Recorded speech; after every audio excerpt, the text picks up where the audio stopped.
ইরাকের প্রেসিডেন্ট সাদ্দাম হোসেনকে যখন রশিতে ঝুলানো হয় তখন সবচেয়ে বেশি তার লাশে তুতু ছিটিয়েছিল ইরাকের জনগণ, কারণ সাদ্দাম হোসেন তার জনগণের উপর ভরসা করেছিল।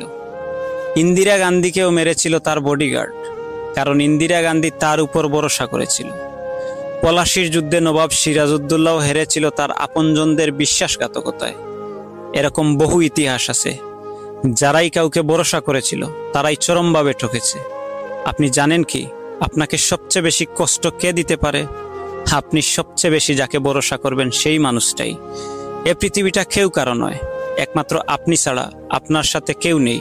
সবাই সুখের ফেরিওয়ালা। দুঃখ যদি কেউ কিনতে আসে তবুও বিনিময় চায়। তাই কখনো কাউকে ভরসা করার মতো হাতটা দিবেন না।